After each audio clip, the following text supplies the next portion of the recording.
Hello, this is Stephanie here again, talking a little bit about animal communication. So this is the second video in this little series of 3 short videos.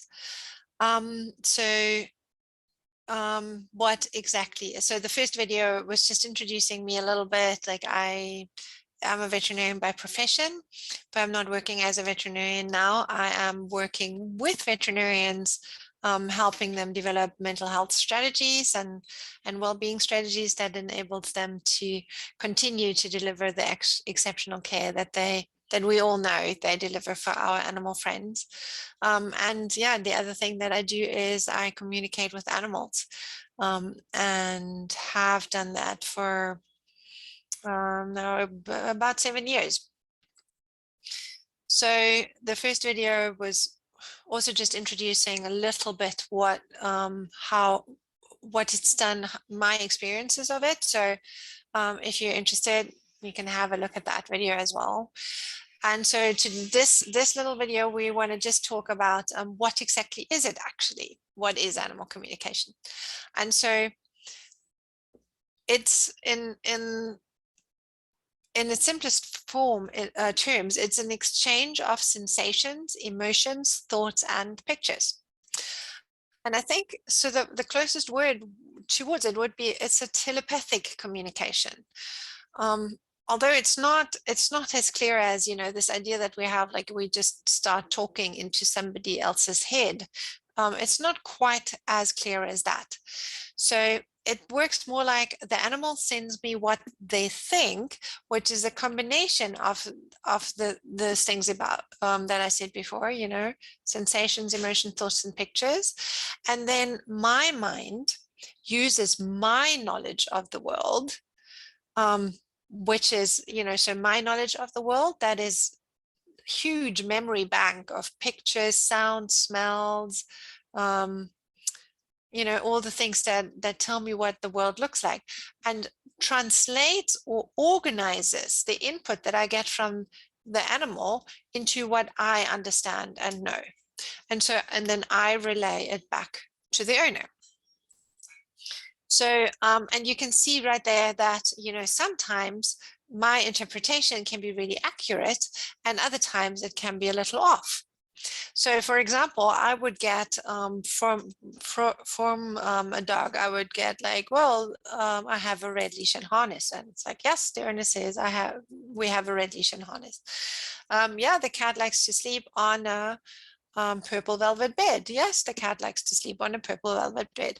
So sometimes there's an incredible amount of verifiable detail that comes through the conversation, but sometimes what I'm hearing, I interpret in a way that's not quite correct.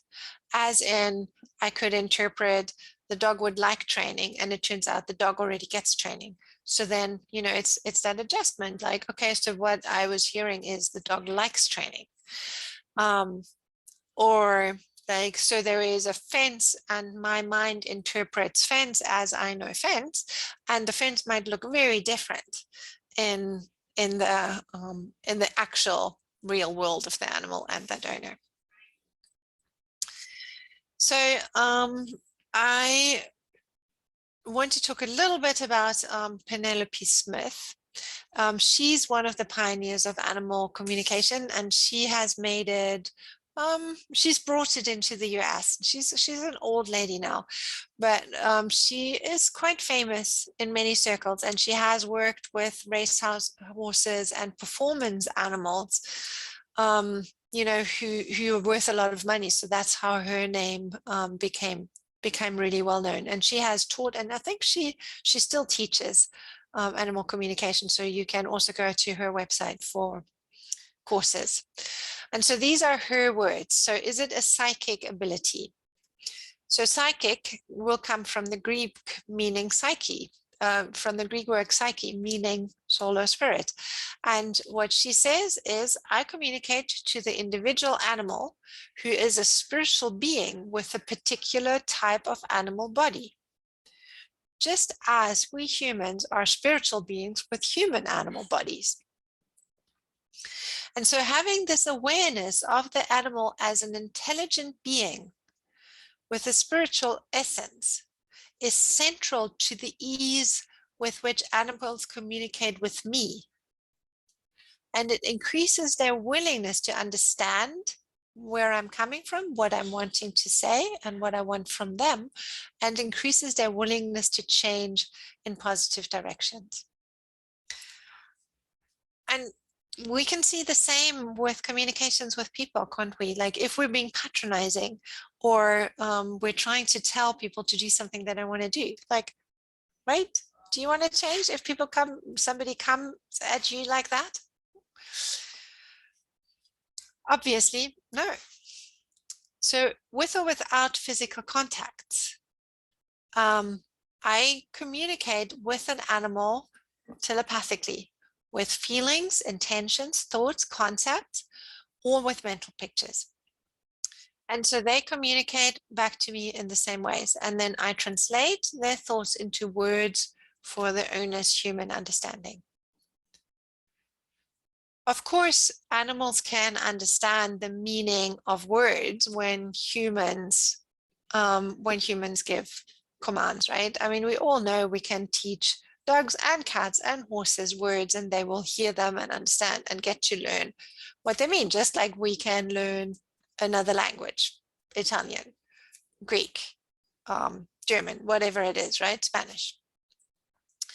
However, animals pick up the intention and images and the feelings behind what we verbalize. So when we bring those intentions in line with the words we use, then the command and the requests that we give to our animals are much more easy to understand, and they're going to be much more willing to actually follow them. So you can always see that, you know, if you want your animal dog to stop doing what they're doing and you just shout their names at them, it's entirely confusing. What? But if you start to become really aware of using the word that gives them the image of what you want them to do, you'll pretty soon find that they're going to start to listen much better because they actually understand what you want from them. So that's why in training, it's often good to give a positive command.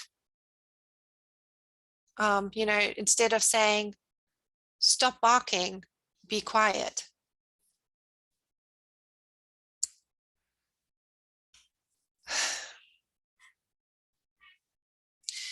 So the communication, however, itself doesn't happen out loud. The animal communication happens silently inside your head. And that's going to be what we're going to look at in the next little video. So if you have any questions, watch the last video, or you can email me anytime. You know, if you want to come on the course, the details are also here underneath this little video. And yeah, feel free to reach out and ask any questions that you would like to ask.